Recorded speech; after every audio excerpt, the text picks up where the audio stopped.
Welcome to the BirdBox Film Club in partnership with us, Presh, and my co-host Avisha from Big Picture Film Club. So every month we aim to discuss one selected film from BirdBox Film's curated online selection of award-winning and Critics' Choice titles with the cast, crew, and anyone else who wants to join us, like yourself.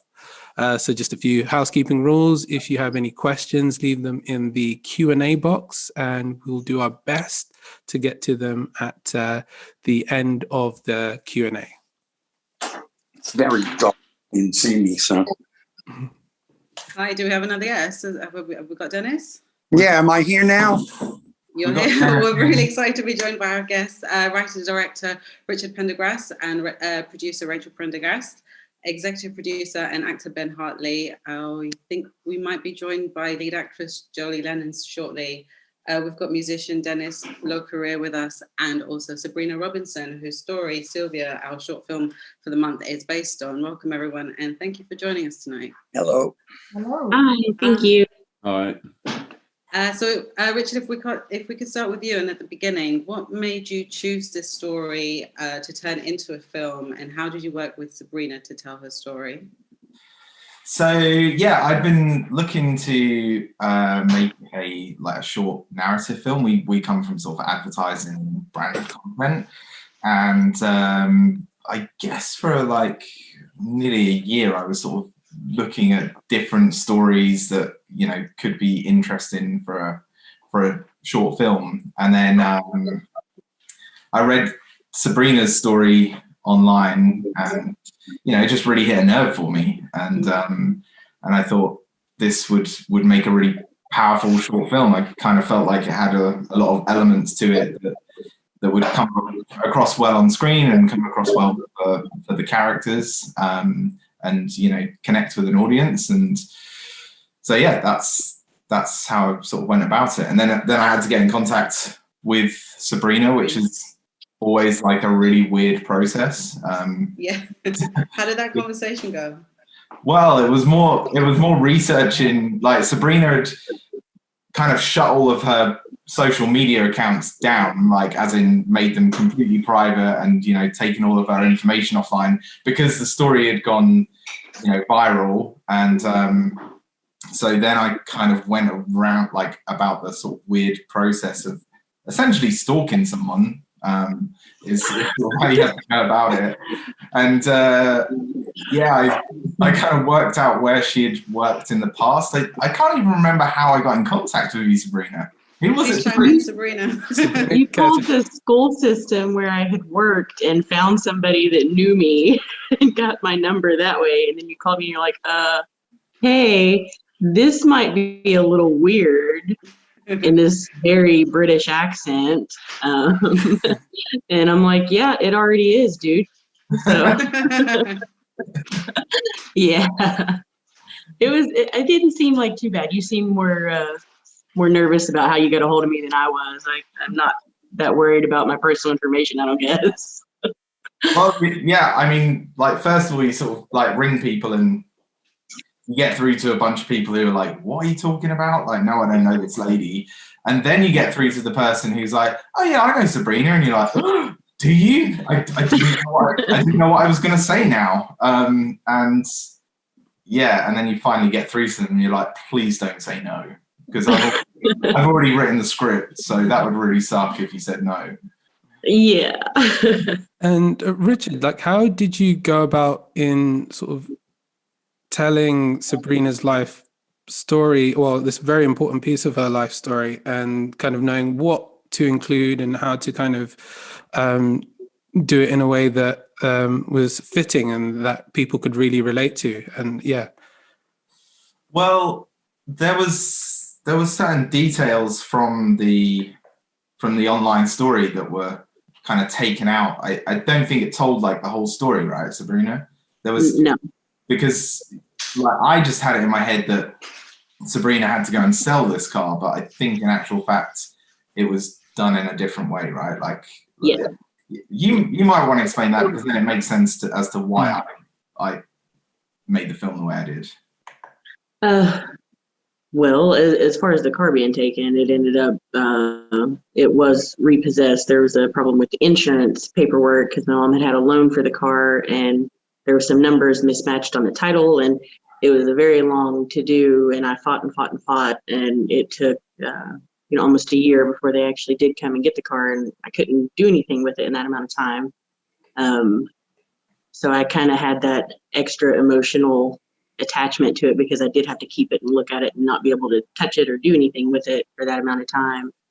But then after that, it was repossessed by the company that Mom had bought it from. We all agreed that, I wasn't gonna have to pay anything. I didn't know anything, nothing like that. But then that company also hosts car auctions. So Kevin Duke was thankfully there at the auction and able to purchase that car, and turned out to be just a remarkable human being. But yeah, the way that I read it in the story was that Sabrina went and sold the car. So Right. the story itself had kind of like taken out some of these details, and the film is really, as I kind of read it, it was about this. You sort still of get like, that same emotion. It still comes across, I think. yeah. But I guess it's a cleaner way to tell the story. I like it better the way Richard wrote it.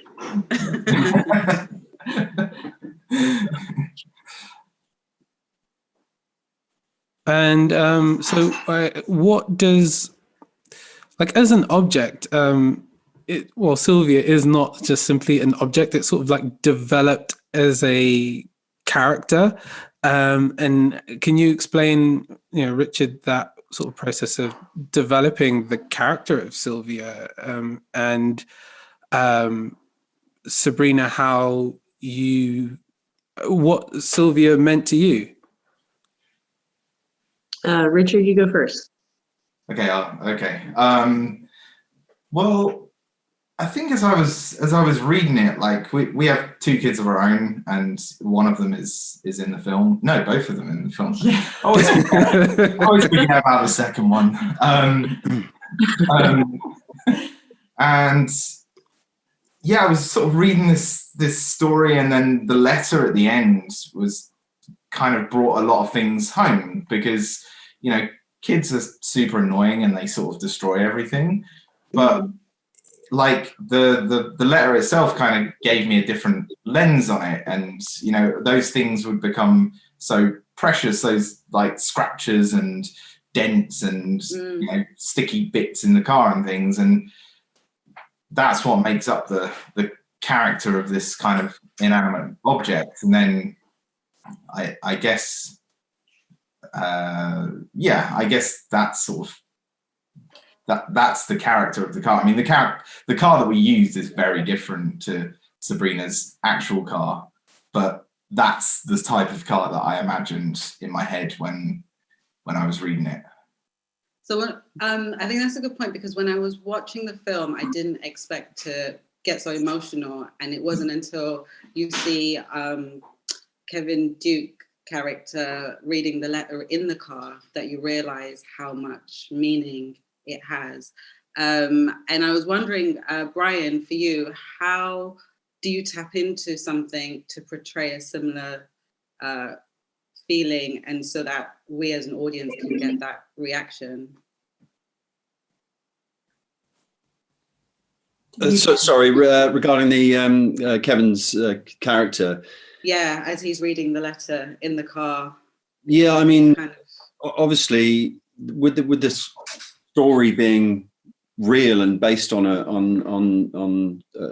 real event and such a moving one, it didn't need that much. And also, I've got to say right from the start, the writing of the script. When I first read the script, I was so moved by it. Not just the story, but the way that Richard had sort of eke the story out, gradually, and you're sort of drawn into it. It's not in your face. You're just pulled gently in, and then that's why it leads to that one moment, I guess, in the car, that everything just becomes real. And it was so powerful. It didn't need much from me as an actor, to be honest with you.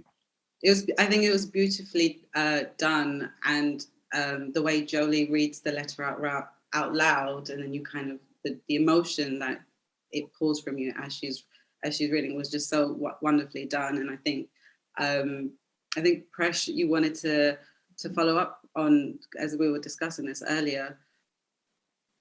And so do we have Jolie Lennon on? Has she joined us? There we go. Yes. Am I here? Yay! Yes, welcome. Thank you. Lovely to meet you, and just wonderful work on the film. And I just wanted to ask you, like, how did you go about kind of portraying Sabrina in this film, and like kind of taking her story and adapting it in some ways and making it your own in some ways? Well, I mean, Rich was incredible for he kind of let me kind of he kind of let me just see how I felt and just go with it. And so we didn't over rehearse, which I think was really important, because I think it needed to be quite just kind of real and spontaneous, and rather than like searching for any like deep emotions and trying to make it come across like I didn't want her to come across like she was seeking pity or anything like that, because for me it was such a brave thing for Sabrina to have done, is to write this letter and to put that in a comment, and that told me that this person, this character, was strong. She wasn't weak. She was really, really fucking strong. And so I wanted to play her that way, that this was trying to, make anyone feel sad. It was just honest. And so I really hoped that it came. But I loved playing the part, and I loved working with Rich and Rach and Ben. It was just such a dreamy project to be on, and it really felt like a family. And I think that really comes across in the film. I think that it was a real kind of family passion project, and oh yeah, I just love it. I just wish we were still doing it, to be honest. I think that bit in the the credits at the start, that's kind of like how I sort of remember family trips when I was a kid, family holidays with the music going, and it's like you're going on a road trip kind of thing, and that's sort of what I imagined you'd be reminiscing about, like when you're selling this car. Sabrina, I don't know if you want to. Yeah, well, no, exactly. Music, that was our biggest thing. I think music really tied our family together, and it's still kind of a big thing. I can't tell you how many Dr. Hook CDs I've been through. Actually, the first day that I got the car back, we still don't know who did it, but somebody put a Dr. Hook CD single of Sylvia's Mother in my car while I was at the police station getting my tags and stuff. So, I mean, it was somebody that knew me very well, obviously, and they knew how important that would be. So I thought that was really special. But I mean, all the memories, they're kind of all tied together with the car and the music. Everything just kind of meshes, and that's what I always remember about my family. I can't remember a single time that we were in the car not singing our heads off, and taking little pauses and having a conversation about things, and then going right back to singing. That's just kind of that's what our memories are made of. I don't remember the times really so much in the house unless they were big moments, like Christmas or Thanksgiving. Those didn't mean so much because we're all running around doing our own thing, cleaning the house, cooking dinner. Those are the smaller things, I would say, nobody really pays attention to. But when you're in a car, you're forced to be with each other and communicating on the same level all the time. And I think that's just a bond that you get, from a car and from music, both of them. So that's kind of how I think about it. That's what really adds to that emotional punch, though, at the end, as the film goes on, just that tie, that emotional family tie, you just feel through the film, and obviously with the music as well, and how lucky were we to be able to get the song as well for the film. I mean, that was just incredible. I was blown away with that. Yeah, I was just so impressed. I didn't know that was going to happen. When I first saw it, the first line there, I heard the music and I just immediately started bawling. On that note, we have the lead singer from Dr. Hook, Dennis Laria, on the phone, on the line. Dennis, how do you feel to have? Can you hear me? Yeah.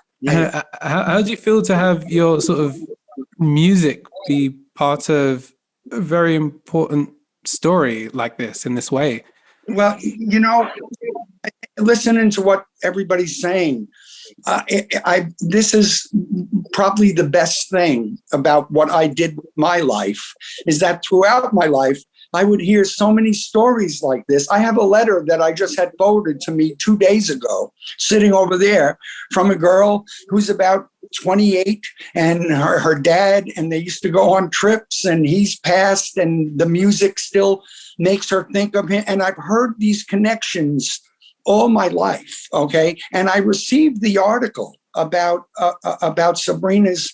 There was that article in the newspaper, and I received a couple of copies from people saying, "Oh, we thought you'd be interested in this." And then a couple of years later, there's this film, and it kind of has confirmed everything I always thought and always think that I always hoped was happening, because there's nothing more you can do once you sing it. It's not yours anymore.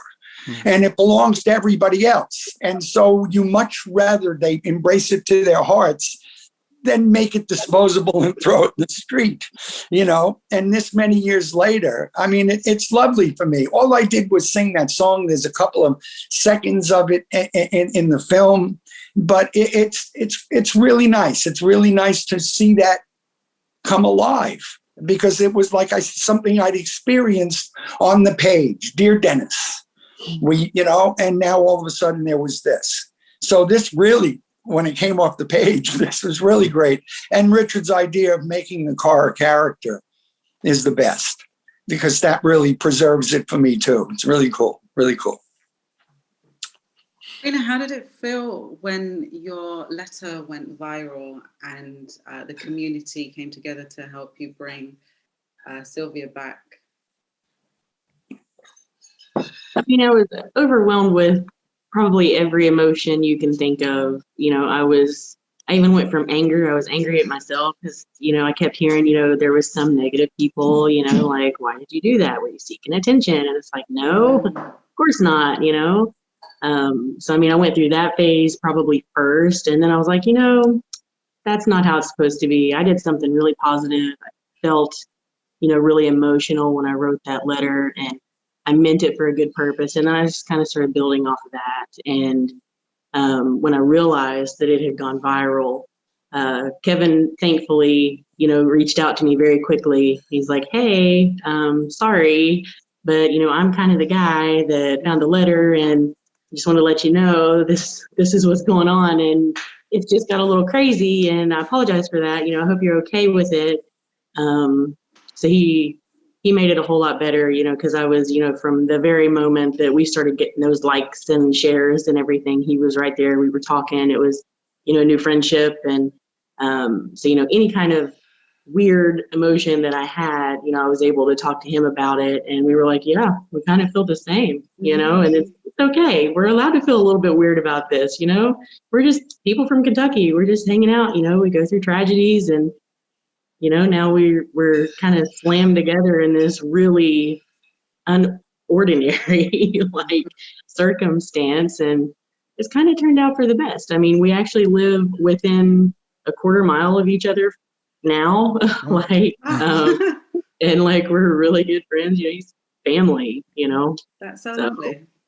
Yeah, overall, so I can't really complain about any of the weird emotions. I'm really thankful that I had Kevin to kind of bounce that off of. And, I think that really helped me to be able to accept what was happening.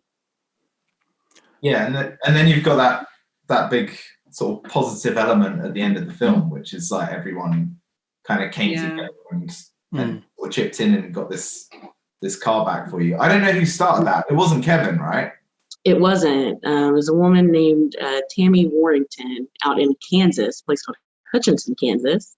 I'd never met her either, but she kind of latched onto it, and she reached out to both of us and asked if it would be okay if she started a fundraiser, because I said that I would not take the car back if it meant that Jada, Kevin's daughter, would have to go without a car, because he was going to give it back to me. And I said, absolutely not without making sure that your daughter gets a car.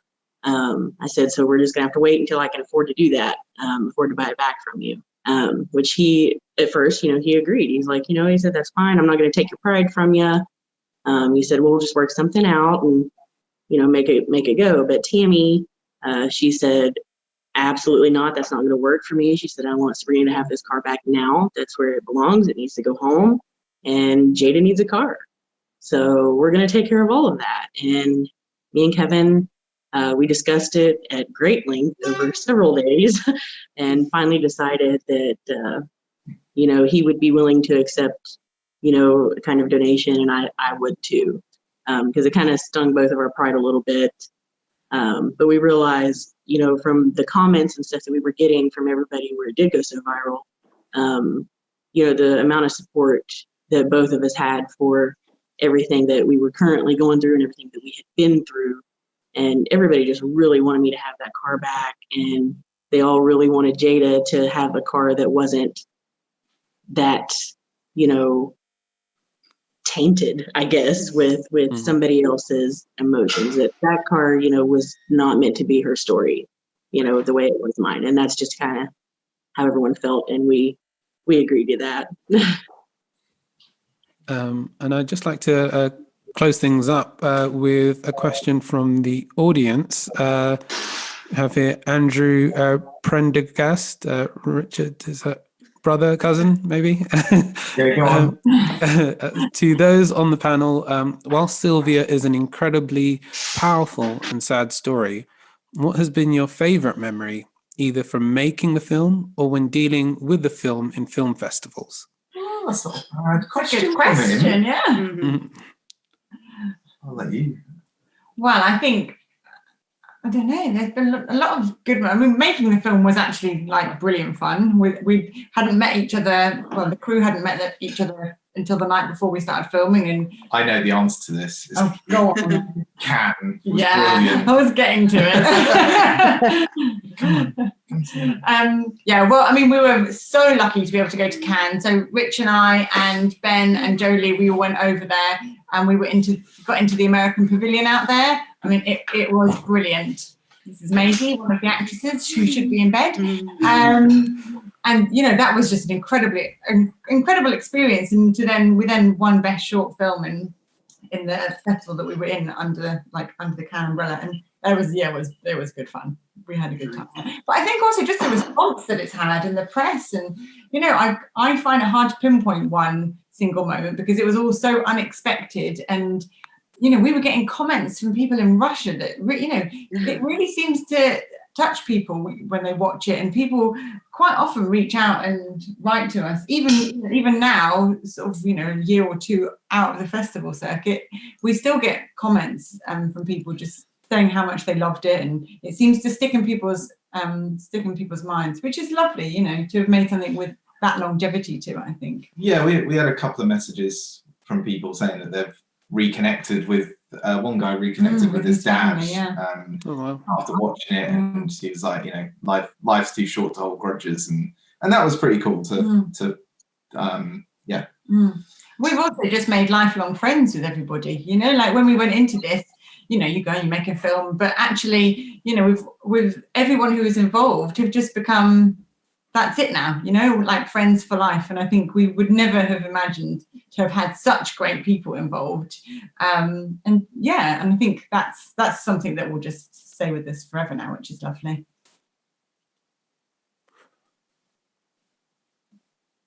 Can I say something while we're still here? I just wanted to, can you hear me? Everybody hear me? Yeah. I just wanted to thank Richard and Rachel because, you know, anything I did like 50 years ago. You know what I mean? It wasn't like I was on my knees in the dirt building this thing with you guys. I'm just pleased that you made me aware of it because it's, you know, like I said, it's brought it to life. And it's nice to know that no matter when you did something, it has, like you just said, it has a longevity. You know what I mean? So I just wanted to kind of publicly thank you guys because this is the second event. You invited me to the premiere. And I sat there and I listened to it and I thought, who is that 20-year-old singing that song? And here we, you know, and then here we are I was Maisie's age when I sang that song. Or like, 2 years later, and this came up and Richard asked me to be involved. And I feel a little self-conscious because like I said, it's not like I'm doing anything. It's like I didn't have to do a damn thing. I did it already. And it kind of came good. It's like betting on a horse 50 years ago and it finally came over the finish line. So thank you. I just wanted to, hi Jolie, it's nice to see you. Nice to see you. Cool. Well, thank you. It's a good song. Thank you. It's a great song. Bye.